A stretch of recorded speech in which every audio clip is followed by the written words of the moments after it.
Welcome, everyone. Thank you for joining us for today's Appraisal Buzzcast. I'm Jim Morrison, and our host, as always, is Hal Humphreys. Hey, Hal, how are you doing? I'm doing great, Jim. How are you? It is fall now. I'm just going to go ahead and call it fall, and I'm in the cabin in the woods here on the Buffalo River in Tennessee, and it is just a glorious day. So I'm doing great. And Jim, how are you? Well, I'm doing fabulous. We're going to be talking about something that appraisers are not going to be allowed to talk about soon. It's a four-letter word that starts with an F.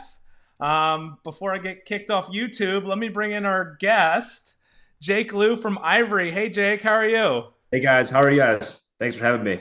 Good. Thank you for being here, Jake. I literally can't thank you enough for taking the time to be here. You and I met at Val Expo. Ivory was one of the new companies on the trade show floor that everybody was talking about, and most of them were saying the name wrong. So I'm saying it right, right? Ivory? Correct. Yep. Okay, okay. Well, tell us a little bit about how you became an appraiser and how you got into this space. First, I just want to thank you guys for having me at Val Expo. It was such a great experience for the first time coming there and meeting everyone, and it was awesome. I got into business in 2013 as a graduated college and just basically had a hard time finding a job, just like everyone my age was leaving school, you know. Basically, my buddy of mine was working at an appraisal firm here in Michigan, and he had a spot open for a scheduler. So basically, I started as a scheduler for the current appraisers, worked my way up to data entry, and eventually got licensed and kind of learned the whole business from ins and outs, from scheduling appointments to help data entry, helping with revision requests, and got licensed and became a certified appraiser, I believe, in 2020, right before COVID happened. Oh, wow. And then I got appointed to the Michigan Laura Board as well in 2021 by the state of Michigan. So I currently serve on the board of appraisers as well, too. Oh, that's awesome, Jake. That's fantastic. Well, let's do this. I'm going to take a real quick break and we're going to hear from one of our sponsors, and we will be right back. LIA Administrators and Insurance Services, serving valuation professionals since 1978. We provide E&O insurance with a commitment to superior customer service, outstanding liability education, and unmatched claim defense, benefiting over 10,000 real estate professionals nationwide. Explore our exclusive appraiser liability education by Peter Christensen and cost-effective seminars designed to foster your growth. Our underwriters, with an average of 26 years of experience each, are dedicated to supporting appraisers. Visit liability.com to discover how LIA can safeguard your business. Welcome back, everybody. I'm Hal Humphreys. You're listening to the Appraisal Buzz, and I've got Jake Lew from Ivory with me on the show today. Jake, thank you again for taking the time to be here. You know, the new UAD is coming out, and there's a lot of buzz in the appraisal world about the new UAD, what it means for us as appraisers. The four-letter word that Jim was talking about is form. How does Ivory handle forms for appraisers? So currently right now we have the 1004 form and the 1073, just like we've all been used to the past 10, 15, 20 years for that. So right now we can kind of automate the whole process, encompassing the whole form, starting from the inspection, first page of the appraisal, sales comparison, text in, and all the additional maps. We also utilize image recognition to help determine condition and quality for construction of the property, and also deferred maintenance. We can kind of encompass that whole process utilizing artificial AI and local MLS data sources and city assessor data, and kind of encompass that whole process and complete the appraisal between anywhere from 10 to 13 minutes from cover to cover. Obviously it's a simple process to totally understand how technology with appraisers they're kind of stuck in their essentially current software. And I created this product to be super simple, 5-step process. If you can type in an address and upload a PDF, you're good to go. It's also web-based as well. So obviously COVID changed the world back in 2020, where everyone wants to be remote and stay from home, or if appraisers want to complete their inspections, they can kind of complete their Monday through Thursday inspections and be on a beach Friday through Sunday, completing their appraisals. So it's based off location freedom as well. So I think that's where it's headed in the future for forms. So, Jake, I love the way this sounds. From your perspective, what are some of the key features of this product? So that we utilize image recognition. Once you can take your photos at time of inspection, upload to our platform, and our AI will be able to determine condition and quality constructions. Our partners at Recipe there are great at that. They're amazing, and we can also auto label the photos within the report as well. And also just eliminates errors. You're not going to be able to, or not going to be miss adjustments within the sales comparison approach. You're not going to accidentally make a positive or negative adjustment for a specific amenity of a comp to the subject. It's basically going to eliminate all the typos, even when the text addendum as well too. It's going to be able to understand what's bracketed, what's not bracketed within the sales comparison approach. It'll be able to tell a story. From most of the feedback we have from the AMCs. They're not being told a story within the report, having the reader be able to understand the report, and that's where we believe our platform will be able to tell a story and be able to explain the sales comparison approach. Okay, very good.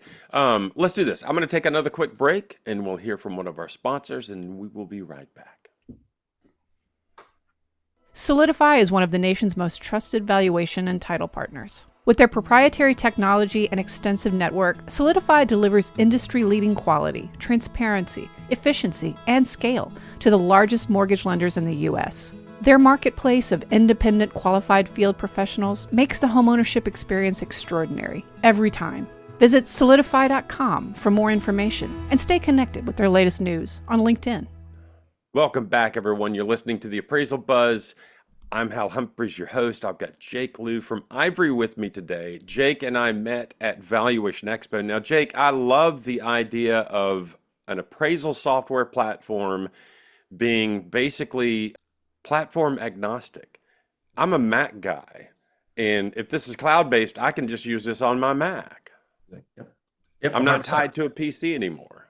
Exactly. I love it. And that's why it also all you get, you use the internet, www.ivory.com, and it takes you straight to our forum and our website, and it's completely web-based and cloud-based. We'll store your work file as well too, just to comply with USPAP, and you'll be able to have. We have some key features in the works too for our website as well that I think a lot of appraisers are going to love too with that. So we're super excited to be releasing soon. Awesome. So we talked about the forms. You've got the 1004, you got the 1007, you got the other forms in there. The new UAD is coming out. Did you build this software around the forms? And if so, how are you going to deal with the UAD? So the new UAD, we had plenty of those conferences at Valuation Expo, which is super informative. Was talking to my CTO, Jordan, and we were going through the forms and how it's going to be created. And it's actually be easier for us to because it's very standardized. It's only one form to work with. And even the terms, it's much easier from what my CTO was telling us about. We're going to be starting that project in January of 2025, and it should be ready to go by the time of release of the new UAD. Okay, and for appraisers out there who are just like facing this new UAD with an immense amount of trepidation, I've heard from appraisers across the country, my age and older, saying, "I'm just not going to go through this again. It's going to be too much of a learning curve." Is this going to make it easier for appraisers, or is it going to be a really hard learning curve? I think the transition from the old UAD to the new UAD is going to be tough for everybody. Appraisers, lenders, reviewers. I think it's going to be tougher. I think it's going to be a tough transition. What we believe at Ivory is that we'll be able to fully automate that whole process where they don't have to learn a new UAD language, essentially. We'll do that for them. The AI will do that for them. And once we're able to complete those forms and automate it, they're just going to be reviewing. And just kind of reading the new form type. And that's where we believe we're going to have the edge because we're right there. We'll be starting that project. We're kind of be starting from scratch, just like every other technology platform out there is going to be starting from scratch. So we're super excited.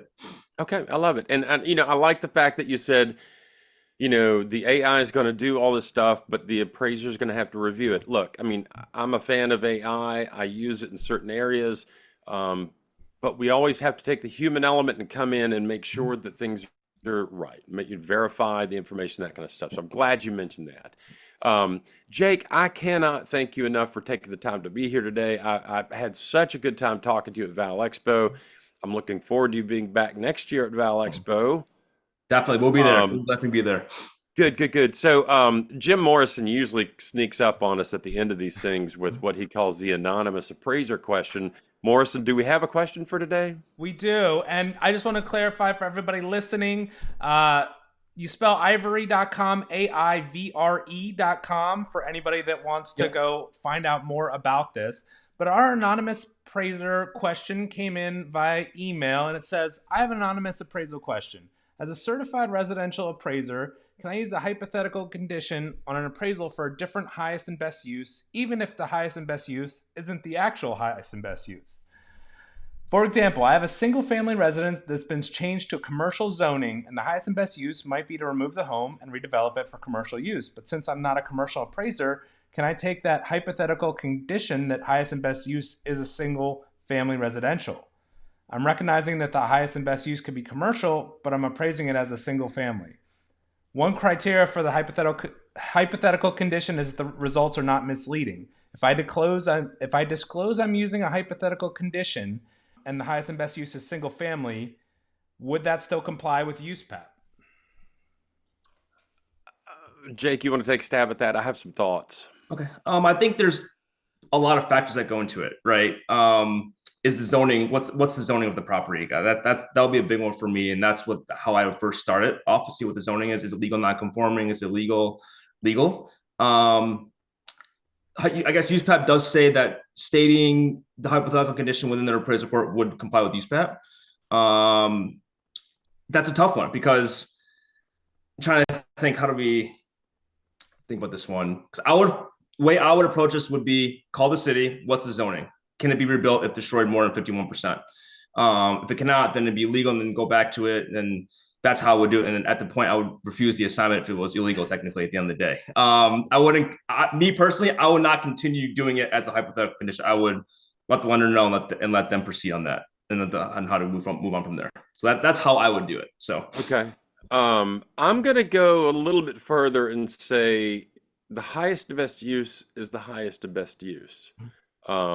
You might use some hypothetical conditions in developing a highest and best use. But I don't think it's appropriate to have the highest and best use itself be a hypothetical condition.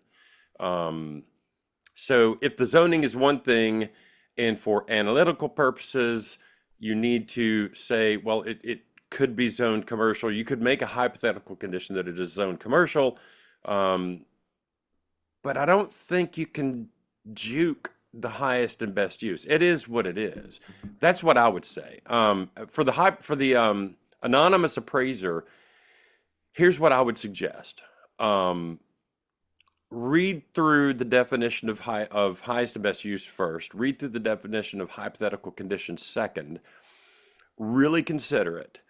And then if you still have concerns, because I don't think I'm giving you a real clear answer here, I would reach out to the Appraisal Foundation. Lisa Damaris over the Appraisal Foundation is kind of the czar of USPAP. She is the recognized expert on USPAP issues. I would ask her what she thinks about this question, because I'm not certain that I'm giving you the best answer, but I am certain that when you're analyzing a property for highest and best use, once you consider legally permissible, physically possible, financially feasible, maximally productive, the highest and best use is the highest and best use. So I don't think you can hypothetically condition your way out of what the actual highest best use is. Clear as mud? it's definitely a tough question for sure. Yeah. Well, Jim, do we have anything else we need to cover today? Yeah, before we go, remember to get those nominations in for the Buzzy Awards. We have just about a month left, so that the end of September, we're going to take all the nominations and tabulate them and figure out who the leading vote getters are, and then put those out to the appraisal audience, the valuation audience. We did a shorter bit.ly for everybody, so it's easier to write down for those audio listeners who are using. It's bit.ly/Buzzy, BUZZY 2025. So we hope you join that. And 3 people that nominate somebody will get a free pass to Valuation Expo next year. So we're looking forward to seeing you there for that. Yeah, and I'm excited about the Buzzy Awards. We've already got a lot of people responding to that. Hop on, let us know what you think. And if you can't remember the URL in the audio version of this, look underneath the video, look in the description of the podcast. We will have a copy of the URL there. You can go make your vote for the Buzzy Awards. And we really appreciate the feedback from everybody. Jake, thank you so much for being here today. Thank you so much for having me. This was great. Good. Jim, anything else? That's it, Hal. In that case, for Jake Lew and Jim Morrison, I'm Hal Humphreys, and that is your appraisal buzz for this week.